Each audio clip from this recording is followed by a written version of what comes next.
मेरी गलती से मेरा पूरा परिवार बिखर गया। मैं जब भी मंदिर जाती हूँ तो रोज शाम को मंदिर की सीढ़ियों पर बैठी उस अधेड़ उम्र की महिला पर मेरी नजर ठहर जाती। देखने में तो वो किसी अच्छे परिवार की लगती थी, पर उसकी ऐसी दशा थी कि उसे भीख मांगनी पड़ रही थी। आखिर उस महिला की उस दयनीय स्थिति की क्या कारण था?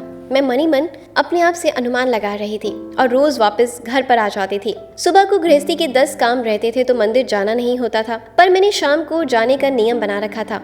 गोरा रंग, उस पर दमकती लाल बिंदी, पर मैले वस्त्र, वो इतनी भीड़ में भी मेरा मन आकर्षित कर लेती थी। आज बच्चे भी जन्मदिन की पार्टी में गए थे और पति भी देर से ऑफिस में ही खाना खाकर आने वाले थे। मैंने भी 2 लोगों का खाना पैक किया और मंदिर चल दी। ईश्वर के दर्शन के बाद मैं नीचे सीढ़ियां उतरी और उस महिला को वहां मंदिर के पास ही बने विशाल बरगद के पेड़ के नीचे चलने की ओर इशारा किया। पहले तो वो थोड़ी सकपकाई, फिर मैंने खाने की ओर इशारा किया तो वो वहाँ मेरे साथ चल दी। मैंने साफ पानी से हाथ धुलवाए और उसकी ओर मेरी थाली लगा दी।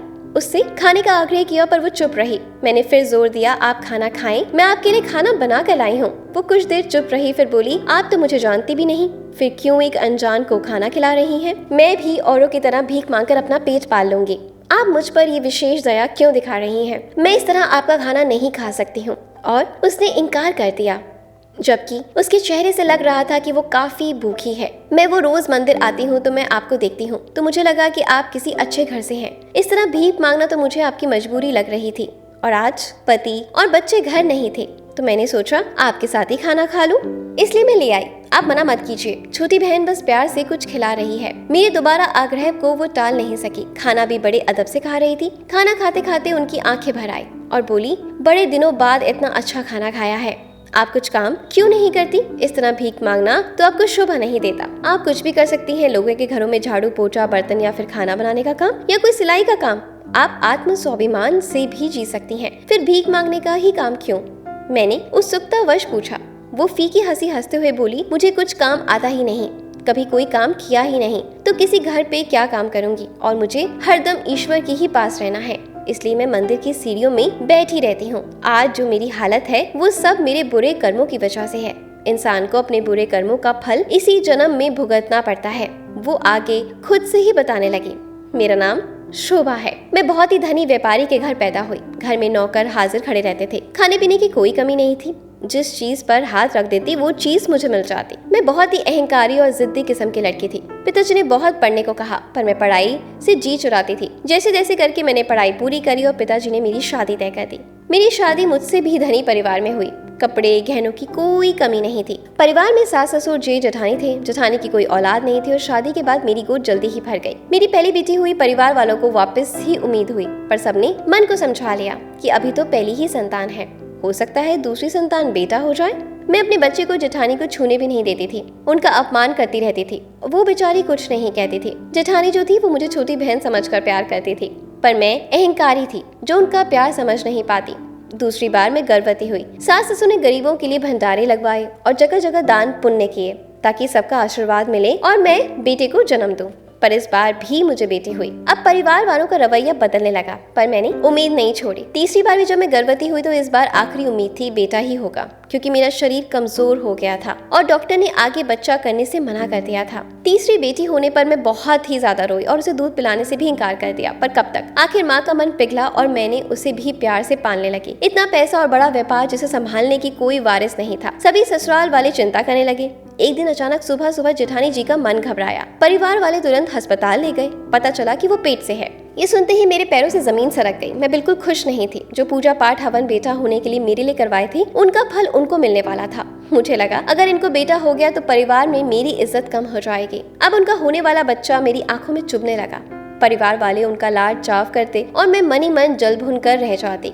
मैं बस अब उनका बुरा सोचने लगी। काश इनका पैर फिसल जाए, इनका बच्चा गिर जाए और ये पैदा ही ना हो। पैदा हो तो उन्हें भी बेटी हो। मैं मनी मन उनका बुरा सोचने लगी। उनका खिलता चेहरा मेरी आंखों में खटकता था। परिवार में वैसे भी मेरी इज्जत कम हो गई थी, पर अगर उनको बेटा हो जाता तो मेरी कोई कद्र ही नहीं होती। ये सोचकर ही मन कुड़ती रहती। मैं ईश्वर से रोज प्रार्थना करती, किसी भी तरह से ये बच्चा इस दुनिया में नहीं आना चाहिए। मैं तो भूल ही गई कि ईश्वर तो सबका भला करते हैं, और मैं उनसे बुरे के लिए प्रार्थना कर रही थी तो वो इसे कैसे स्वीकार करते। जैसे जैसे उनकी डिलीवरी के दिन नजदीक आ रहे थे वैसे वैसे मैं परेशान हो रही थी। एक सुबह अचानक उठी तो पता लगा कि उनका बेटा हो गया है। देर रात दर्द उठा तो उन्हें अस्पताल ले गए। मैं बच्चों को सुला रही थी तो मुझे बताना जरूरी नहीं समझा। मैं उस दिन बहुत रोई और ईश्वर को कोसती रही। उनको तो एक बार भी बेटा दे दिया और मुझे एक भी बेटा नहीं दिया। उनका भव्य स्वागत किया गया, सब लोग बधाइयाँ दे रहे थे, पर मेरे सीने पर सांप लौट रहे थे। हर पल मैं उनका बुरा चाह रही थी, इसलिए भी मैं बेचैन रहती थी। मुझे रातों को नींद ही नहीं आती थी। मैं अपनी बेटियों को भी कोसने लगी और उनका ध्यान बिल्कुल भी नहीं रखती। हर पल उनका बेटा देखकर कुढ़ती रहती। अब मुझे लगने लगा कि सारी जायदाद पर उनके बेटे का राज हो जाएगा और अब वो हम पर हुक्म चलाएंगी। ये विचार कौनते ही मेरा मन घबरा गया। मेरे मन में पाप जागा। जब मेरी तीनों बेटियां स्कूल गई थी तो सास भजन कीर्तन के घर, सारे पुरुष ऑफिस में गए थे। वो भी गहरी नींद में सो रही थी तो मैंने उसके बेटे को सीढ़ियों से धकेल दिया और ऐसे नाटक करने लगी जैसे कि मैं सीढ़ियों से बच्चे को नीचे ले जाते वक्त फिसल गई हूँ। वो तो बचा था तो उसने तुरंत दम तोड़ दिया।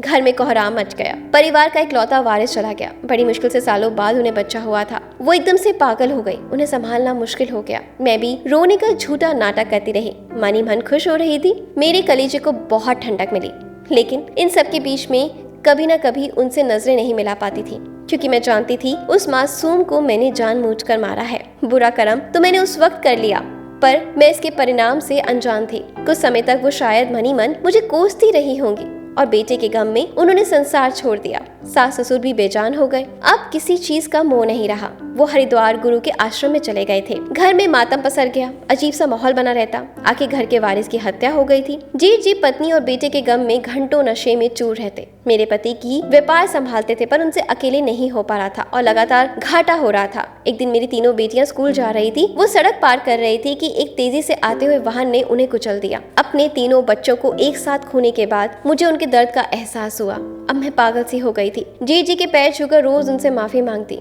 मुझे माफ कर दो, मैंने आपके बेटे को मारा है, मुझे सजा दो, मुझे माफ कर दो। उन्हें लगता कि मैं अपनी बेटियों की मौत से पागल सी हो गई हूँ। ईश्वर ने मुझे खुद सजा दे दी थी। अब मैं ईश्वर से कोई शिकायत नहीं करती थी, क्योंकि मुझे पता था मैंने बुरा किया था और बुरे काम करने वालों का अंजाम भी बुरा ही होता है। मेरी एक गलती से परिवार बिखर गया था। मैं अब अपने आप को कोसने लगी थी। परिवार में धन की कोई कमी नहीं थी। सारे नौकर भी हट गए थे। मुझे कोई काम नहीं आता था, तो पति भी मुझसे गुस्सा रहने लगे थे। वो देर से घर आते, चिड़चिड़े से रहते। मैंने पति के सामने अपना जुर्म कबूल किया तो उन्होंने मुझे घर से निकाल दिया कि तुझ जैसी पापी के लिए मेरे घर में कोई जगह नहीं, तू अब इस घर में नहीं रह सकती। मेरे मायके वालों ने भी सहारा नहीं दिया। अब मैं जाती भी तो कहाँ, मंदिर की सीढ़ियों पर बैठी रहती हूँ। ईश्वर से अपने पापों के लिए माफी मांगती रहती हूँ, इसलिए भीख भी मांगती हूँ ताकि रोज ईश्वर से माफी मांग सकूँ। अब तो ईश्वर के अलावा कोई दूसरा सहारा भी नहीं। कुछ दिनों पहले अखबार में पढ़ा कि मेरे पति आत्महत्या कर चुके हैं और मेरे जेठ जी घर छोड़कर जा चुके हैं। मेरी जलन की वजह से अच्छा भला पूरा परिवार बर्बाद हो गया। जेठानी जी ने मुझे छोटी बहन की तरह प्यार किया, पर मैं ही उन्हें बड़ी बहन ना मान सकी। काश मैं उनके बेटे को दिल से अपनाती तो आज मेरी भी बेटियां जिंदा होती, घर में सब लोग अच्छे से होते। बस मेरी वजह से पूरा परिवार बिखर गया। मैंने उस मासूम को ही नहीं मारा, बल्कि मेरी वजह से जेठानी जी चली गई, सास ससुर जेठ जी छोड़ गए, मेरी तीनों बेटियां मुझे छोड़ के चली गई, मेरे पति ने आत्महत्या कर ली। मैंने कितनी जाने ली है, इन सब की दोषी मैं हूँ, मैं पापी हूँ। ये कहकर शोभा जोर से रोने लगी। उनकी कहानी सुनकर मेरा मन उनके प्रति घृणा से भर गया कि कोई कैसे इतने से मासूम बच्चे की जान ले सकता है। किसी के साथ बुरा करने वालों का यही अंजाम होता है। किसी के बारे में बुरा सोचने से भी आपके कर्म खराब ही होते हैं और कर्मों के फल से कभी बचा नहीं जा सकता। अच्छा करोगे तो अच्छा फल मिलेगा, बुरा करोगे तो बुरा फल मिलेगा। इंसान का सबसे बड़ा धर्म ये है कि यदि किसी का अच्छा नहीं कर रहे हो तो किसी का बुरा भी मत करो। शोभा मेरी तरफ एक उम्मीद और विश्वास से देख रही थी। उनकी आंखों में पछतावा था। पछतावे के आंसू थे, पर उनके पछतावे से तो जो बुरा हो चुका था वो नहीं सुधर जाएगा। अब मेरे मन में उनके प्रति कोई सहानुभूति नहीं रही। मैं चुपचाप अपने घर वापस आ गई। रात भर उनके बारे में सोचती रही। सुबह अपने घर गृहस्थी के कामों में लग गई। शाम को हमेशा की तरह मंदिर गई और ना चाहते हुए भी नजरें उन्हें ढूंढने लगी। तभी किसी ने बताया कल रात ही मंदिर की सीढ़ियों में उनके प्राण निकल गए। ईश्वर बड़ा दयालु है, वो प्रायश्चित करने वालों को जल्दी ही मुक्ति दे देता है। बुरे कर्म करने से पहले ही उसके अंजाम के बारे में सोच लेना बहुत जरूरी है, क्योंकि बुरे कर्म का फल हमेशा बुरा ही होता है। इसलिए हर इंसान के बारे में सदैव अच्छा सोचेंगे तो अच्छे ही कर्म करेंगे। इस स्टोरी से आपने क्या सीखा कमेंट में जरूर बताएं। अगर आपको अपनी ईशा की कहानियां पसंद आती हैं तो वीडियो को जमकर शेयर करें। Good luck.